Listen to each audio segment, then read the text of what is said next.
En su libro, La oración, experimentando el asombro y la intimidad con Dios, Tim Keller cuenta una historia,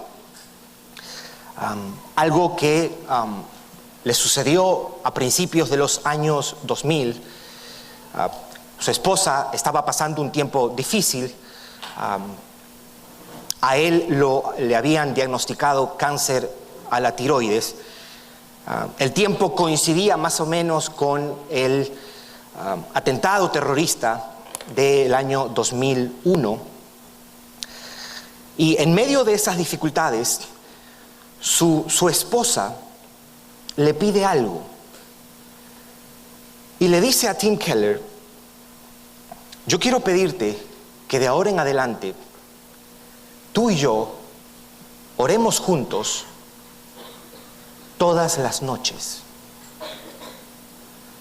Para Tim Keller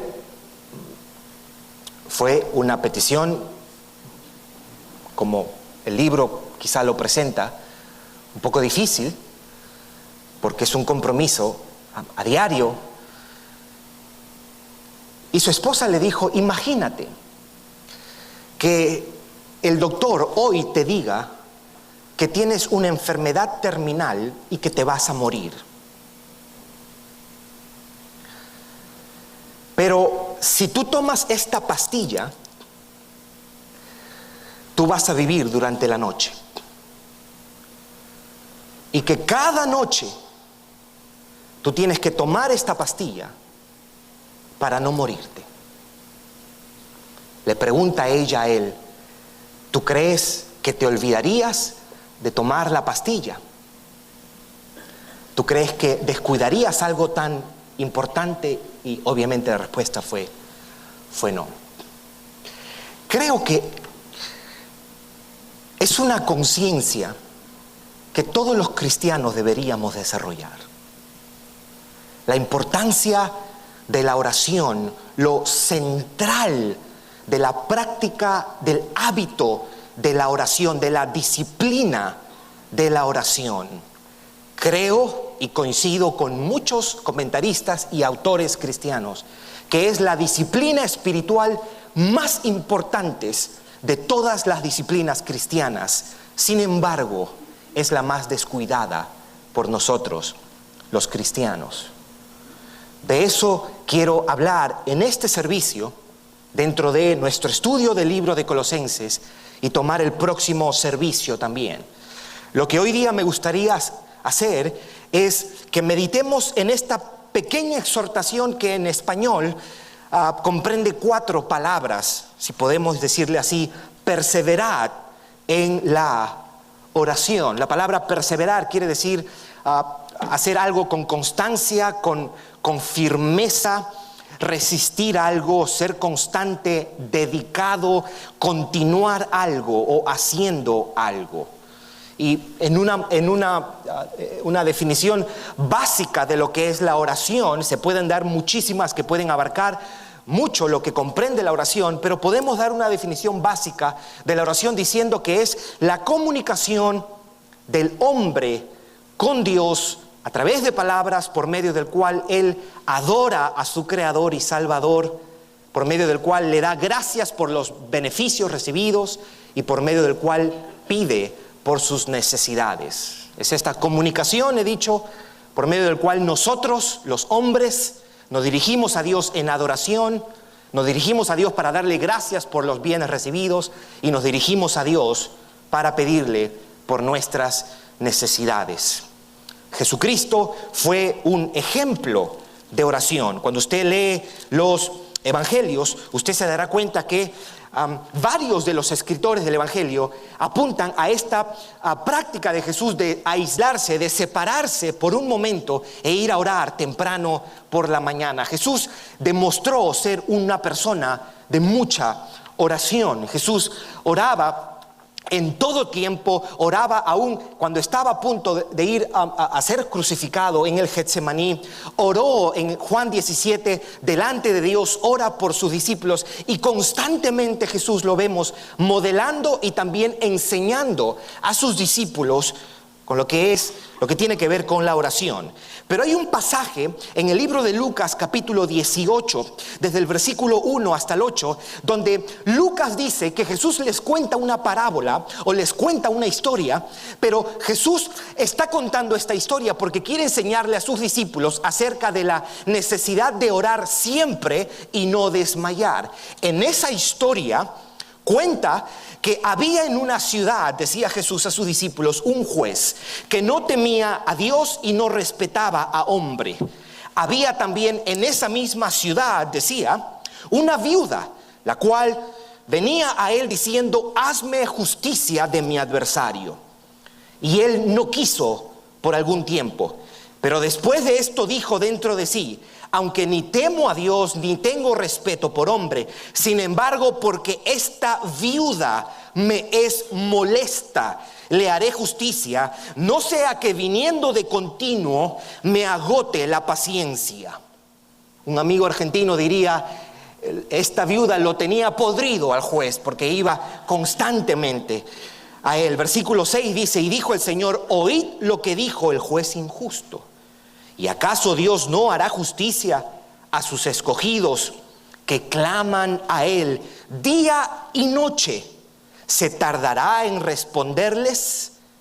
Y termina Jesús diciendo: os digo que pronto les hará justicia. Me parece, es llamativo que Jesús utilice una viuda, porque la figura de la viuda junto con la figura de un huérfano es lo más débil que nos presentan los evangelios y las escrituras como tal. Es la figura o es lo que evoca lo más vulnerable de nuestra sociedad, lo más frágil de nuestra sociedad, lo más dependiente. Una viuda no solamente tenía la tristeza de no tener su marido, ahora la viuda está sola. Y en esta historia, aparte de estar sola y aparte de estar triste por la pérdida de su marido, tampoco debe notarse que no tiene un hijo mayor que la pueda defender y que pueda abogar por ella. Aparte de todo esto, tiene un adversario, alguien que le está haciendo la vida imposible, y ella es la que Jesús utiliza para enseñarnos a todos nosotros la necesidad de orar siempre sin desmayar. Jesús no utiliza a un hombre grande, fuerte, persistente. No. Jesús nos presenta y nos pone de ejemplo a una mujer viuda, frágil, dependiente, una mujer vulnerable. Bueno, eso en un sentido es lo que somos nosotros los seres humanos: frágiles, dependientes, vulnerables. Y Jesús nos da este ejemplo. También les refirió Jesús, empieza esta historia, una parábola sobre la necesidad de orar siempre y no desmayar. Pablo en Colosenses nos dice esto: perseverad en la oración. Ahora, cuando usted lee las epístolas de Pablo, usted ve que Pablo constantemente está exhortando a los creyentes a la oración. En Romanos capítulo 12, en el versículo 12 dice que tenemos que ser constantes en la oración. En el libro de Efesios capítulo 6, cuando está hablando de la armadura del cristiano, en el versículo 18 dice: orando en todo tiempo con súplicas, decía Pablo. Orando en todo tiempo. El creyente debe orar en todo tiempo. El creyente debe buscar a Dios en oración todo el tiempo. Y lo mismo le dice a los tesalonicenses. En Primera de Tesalonicenses capítulo 5, en el versículo 17 dice, probablemente el segundo versículo más pequeño de toda la Biblia, porque el primero es Jesús lloró. El segundo es orad sin cesar. No pares de orar, le estaba diciendo Pablo. Lo mismo que le ha dicho a los romanos, lo mismo que le dice a los efesios, lo mismo que le dice a los colosenses, le dice a los tesalonicenses: no dejes de orar, persevera en la oración. Quiero, mirando un poco el contexto del capítulo 3 y el capítulo 4 del libro de Colosenses, quiero proponer primero una pregunta y de ahí elaborar el mensaje que quiero compartir en esta mañana. ¿Por qué nosotros los creyentes debemos orar o perseverar en la oración? ¿Por qué, si es algo tan importante, no creo que en esta habitación hay alguien que diga, la oración no es tan importante. Yo creo que aquí todos coincidimos en el valor y la importancia y la necesidad de la oración. Pero sin embargo, es la disciplina más descuidada de los creyentes. Y aún aquellos que quizás se dedican a la oración, probablemente es de una manera muy superficial. Porque decimos, sí, yo oro cuando estoy camino al trabajo, yo oro cuando estoy en el carro, yo oro cuando voy a este lugar y yo estoy siempre orando. ¡Qué bueno es eso! Pero déjeme decirle que cuando Jesús enseñó a orar, Él dijo, entra a tu habitación y cerrada la puerta, ora a tu Padre que está en secreto y tu Padre que está en lo secreto te recompensará en público. Cuando la Biblia nos habla de la oración, lo que primero tenemos que entender que hay un aspecto de la oración que debe ser privado, que es en tu habitación. David Brainerd fue uno de los más grandes misioneros que este país ha tenido en los años 1700. Él se ganó una comunidad de indios allá en el noreste de los Estados Unidos. Y él todas las mañanas se levantaba temprano a las 5 de la mañana. Y él cuenta en su diario, pasé 2 horas hoy día, pasé 3 horas hoy día, pasé 4 horas hoy día. Obviamente él llegó hasta ese punto, no de un día para otro, él llegó a través del tiempo. Fue un proceso, pero lo que me llama la atención es que él decía, yo iba a mis deberes privados. Esa biografía o ese diario fue el que inspiró a William Carey, el padre de las misiones modernas, cuando él fue a la India. Pero la oración es una necesidad para nosotros los cristianos. Yo le pido a Dios que a través de esta semana, mientras consideramos estos versículos y la semana que viene, que Dios pueda renovar en nosotros la conciencia de la importancia de lo que es la oración. Que Dios pueda despertar en nosotros un espíritu de oración. Que Dios nos pueda ayudar a sostener un hábito de oración, en particular la oración personal. ¿Por qué debo perseverar? Quiero dar 3 razones. Y voy a basarme en el capítulo 3 de Colosenses y estos versículos que hemos leído para responder a esta pregunta. ¿Por qué los cristianos debemos perseverar en la oración? Quiero dar 3 respuestas, no son las únicas, pero creo que son importantes y encierran otras cosas cuando nosotros lleguemos a considerarlas. Número 1, ¿por qué debo perseverar en la oración? Porque el pecado es un constante e inminente peligro. Debemos perseverar en la oración porque el pecado es un permanente peligro. En el libro de Colosenses capítulo 3 versículo 5, Pablo le dice a los cristianos, haz morir lo terrenal en vosotros. Y él comienza a dar una lista de 5 cosas, 6 cosas a las que él está llamando a los creyentes a morir. Eso presupone que nosotros batallamos con esas cosas. Número 1 le dice, haz morir la fornicación. Usted necesita perseverar en la oración para morir al pecado, para usted batallar contra el pecado. No el pecado del mundo, el pecado que todavía mora en nosotros. Martín Lutero decía, yo no le tengo miedo al Papa y a sus cardenales. A quien le tengo miedo es a mi propio corazón. Allí está, decía Martín Lutero, mi verdadero enemigo. Nosotros debemos perseverar en la oración para nosotros aprender a morir al pecado que hay en nosotros. Usted no podrá vencer el pecado, usted no podrá morir al pecado en sus propias fuerzas. Parte de depender del Espíritu Santo es la oración. Es usted venir delante de Dios y decirle, Señor, ayúdame con este pecado. La fornicación, la impureza, las pasiones desordenadas, los malos deseos, todas estas cosas a las que Pablo nos está llamando a morir, nosotros podemos morir y podemos lidiar con esas cosas en un espíritu de oración. Es por eso que usted debe perseverar en la oración.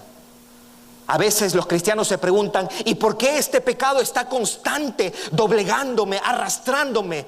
Pregúntate y respóndete, ¿estás orando con perseverancia? ¿Estás orando con constancia? J.C. Ryle decía en su libro Cristianismo Práctico, la oración y el pecado no pueden convivir en el mismo corazón. O la oración consumirá al pecado, o el pecado ahogará la oración. Cada vez que usted encuentre a un cristiano que está en decadencia espiritual, que ha caído, que ha perdido su gozo, su fervor, con toda seguridad usted encontrará falta de oración. Nosotros tenemos que orar, mis hermanos. Tenemos que perseverar en la oración. El pecado es una fuerza que nos va a arrastrar si nosotros no aprendemos a venir delante de Dios en oración y decirle, ayúdame a morir a este pecado. Más adelante en el versículo 8, Pablo le dice a los colosenses en el capítulo 3, pero también dejen vosotros la ira y el enojo. A veces estamos queriendo lidiar con el enojo con prácticas como sal al parque y camina 4 vueltas. Cuando el enojo debe ser tratado como lo que es. No es un mal hábito, es un pecado. Y tenemos que venir delante de Dios y decirle, Señor, perdóname. Perdóname por haberme dejado arrastrar por el enojo.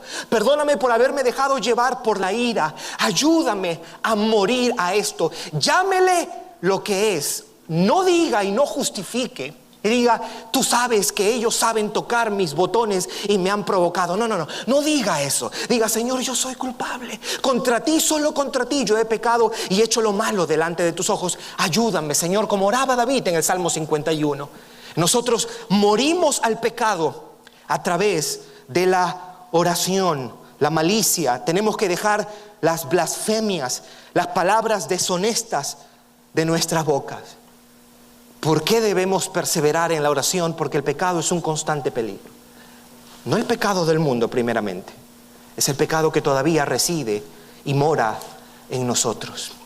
Hay personas que batallan con la pornografía, pero la batallan de una manera muy externa, muy periférica.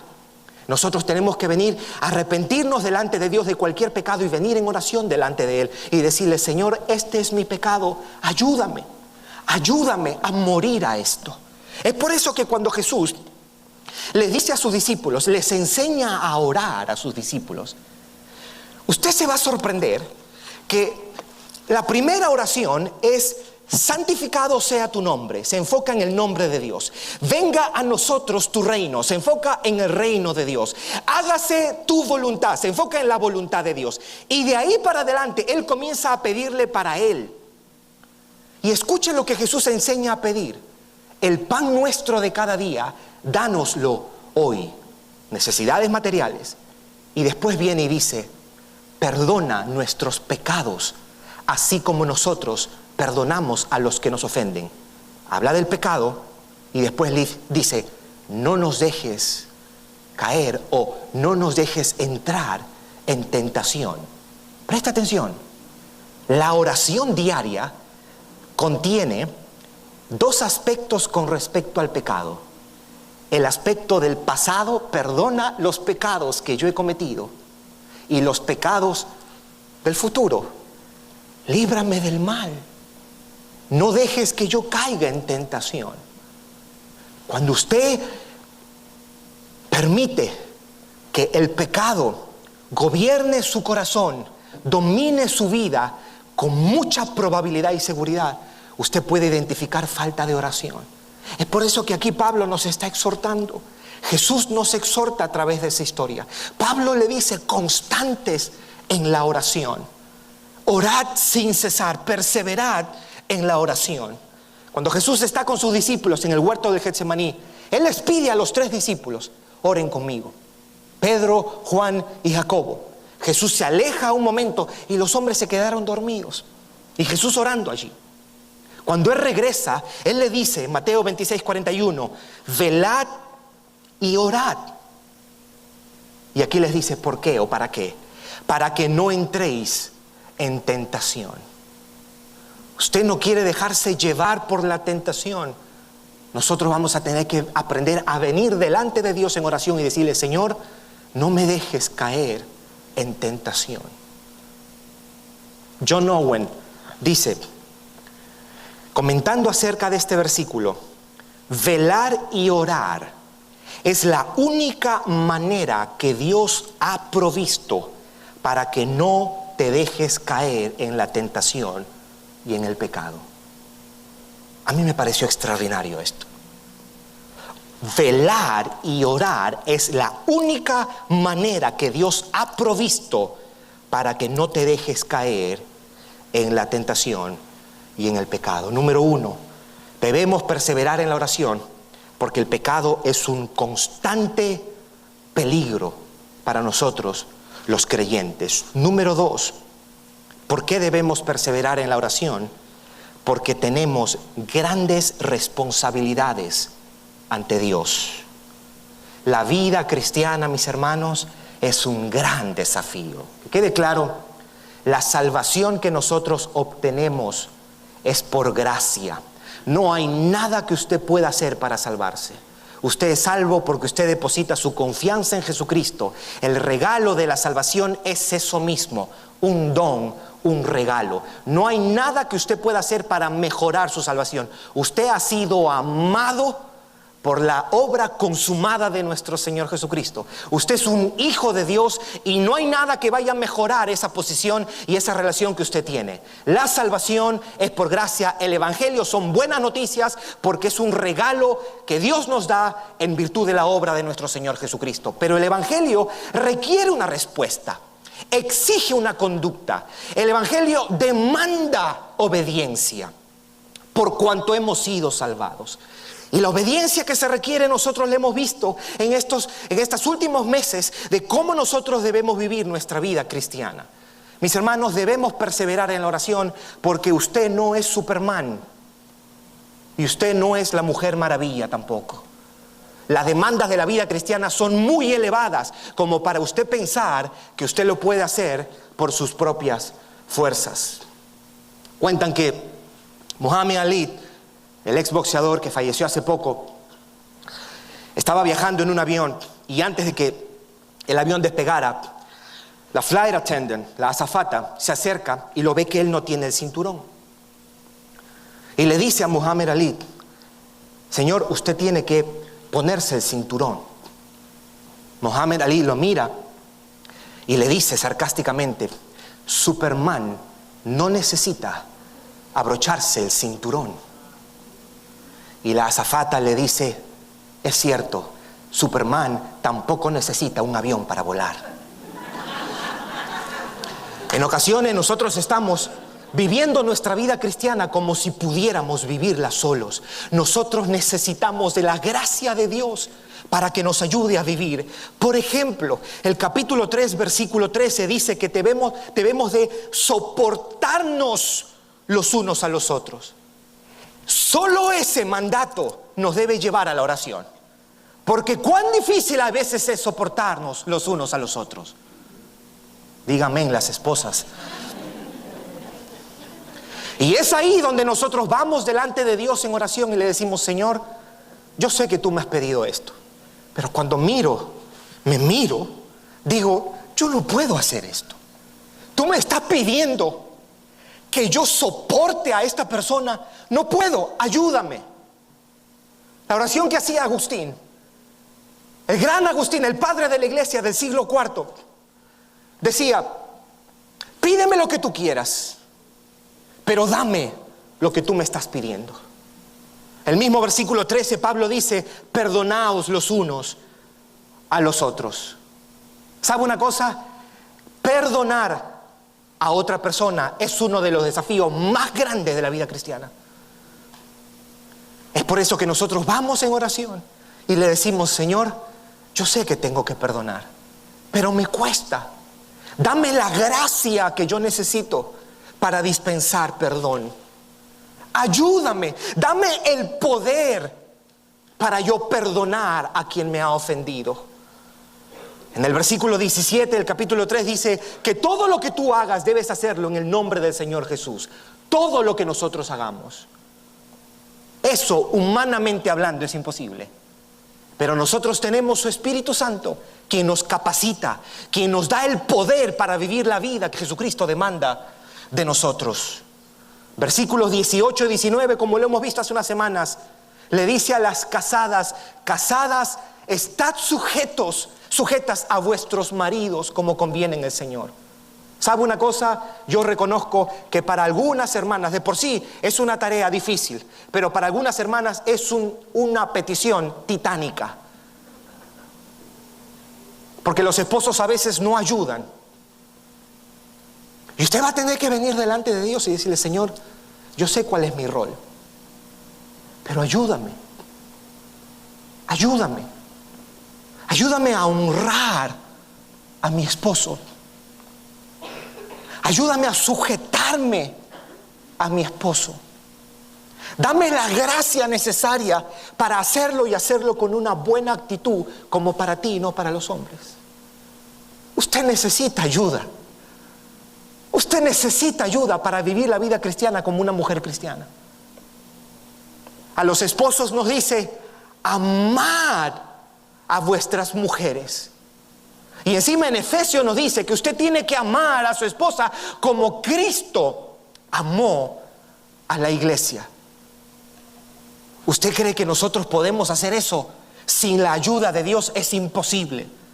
Nosotros necesitamos perseverar en la oración. Señor, ayúdame a amar a mi esposa.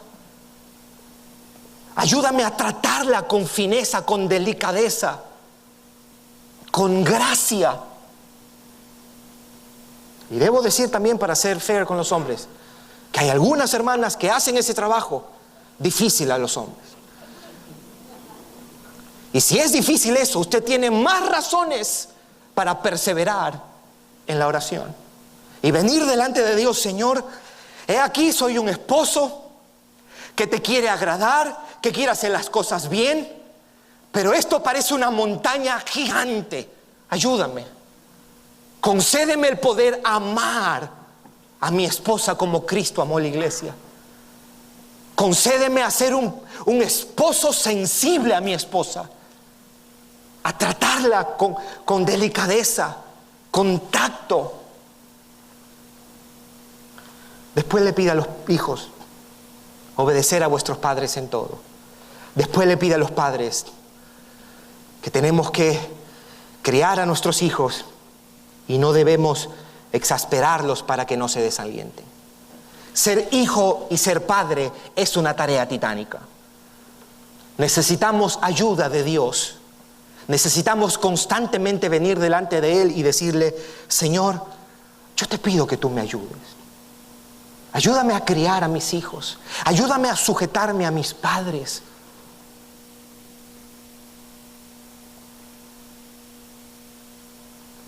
Después nos habla a los empleados y a los empleadores. Toda la vida cristiana es una demanda que solo podremos cumplirlo si Dios nos ayuda. Por eso tenemos que ir a orar.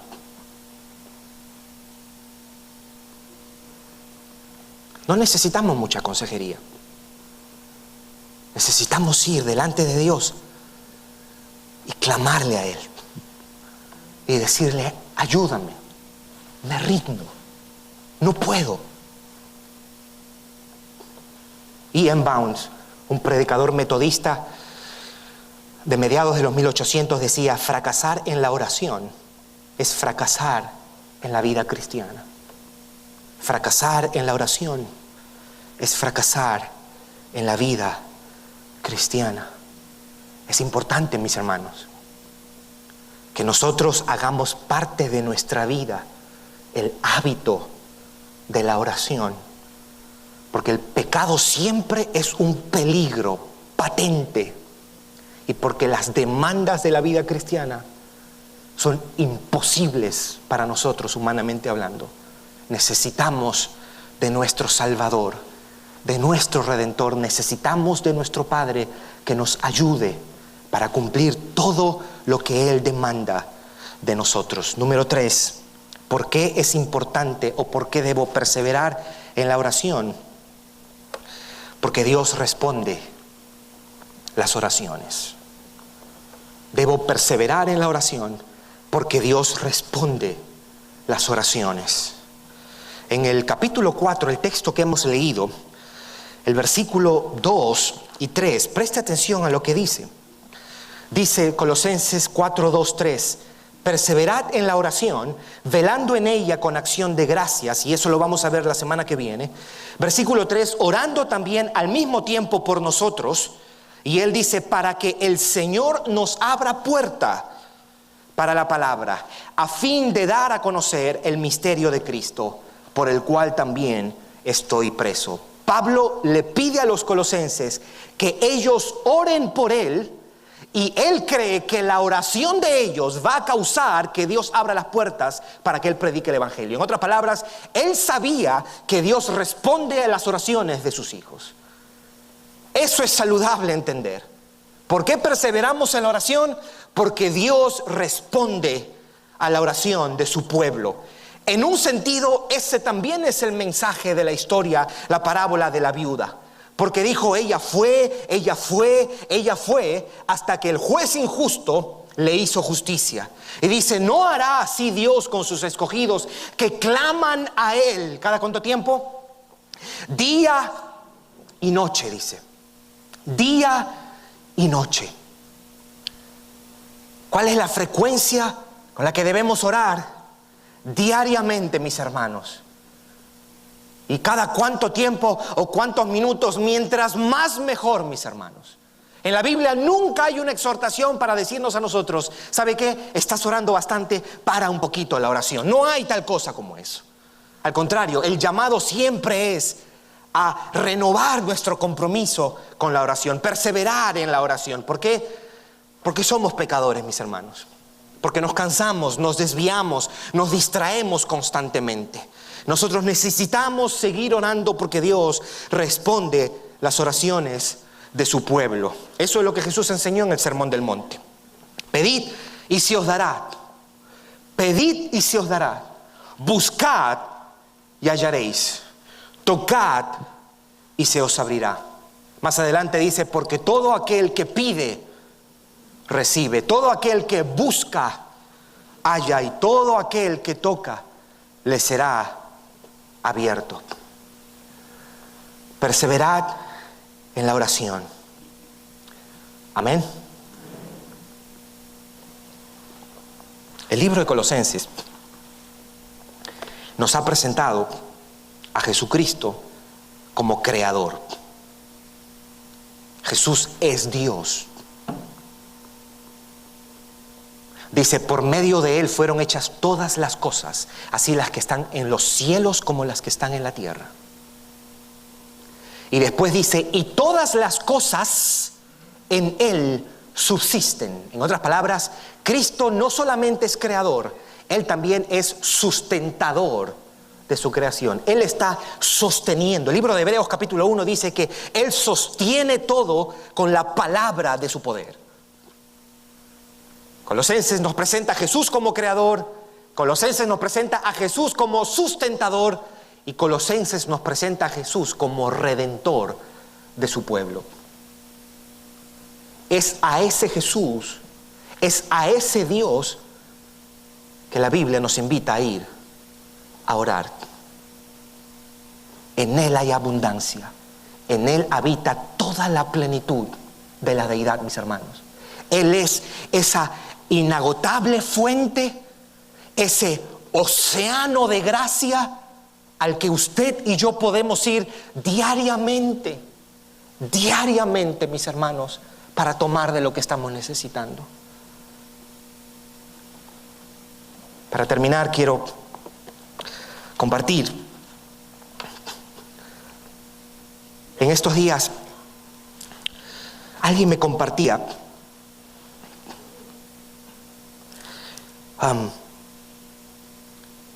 me decía, tengo tantos años de cristiano y recién, me decía, fui tentado a un pecado, me decía él, que nunca en mi vida como creyente yo había sido tentado. Esta persona me decía, yo nunca pensé que en mi corazón iba a albergar algo tan sucio. Y esta persona se sentía mal porque hubo un tiempo de su vida cristiana que cuando él aconsejaba a otros que caían en ese tipo de tentación y pecado, él sentía y él decía, pero ¿cómo este tipo va? Pero qué bajo puede caer. Y esta persona avergonzada me decía, yo fui como un fariseo porque yo me jactaba y decía, yo no voy a caer tan bajo. Y aún así fue tentado a ese tipo de pecado que él tanto odiaba. Y yo le decía a esta persona, eso es una bendición, que Dios te haya permitido descubrir qué tan malvado es tu corazón. Es una de las bendiciones más grandes que Dios te puede dar. ¿Sabe por qué? Porque hasta ese momento tú dices, yo necesito de la gracia de Dios. Yo necesito. ¿Cómo yo vivo sin orar? Si mi corazón es malo, inclinado al mal, ¿cómo me doy el lujo de pasar semanas y meses sin encerrarme en mi habitación y clamarle a Dios por gracia y misericordia? Yo le decía a esta persona, qué bueno que Dios te ha concedido el ver tu pecado para que entiendas la gran necesidad, para que todas las noches, si es posible, tú puedas tomar esa medicina que no te va a dejar morir. Corramos a nuestras habitaciones, acerquémonos al trono de la gracia, al trono de la gracia que antes estaba velado. Antes no podíamos acercarnos, pero Cristo en su cuerpo rasgó el velo y nos abrió un camino nuevo para que usted, de tu misericordia. Vamos a orar.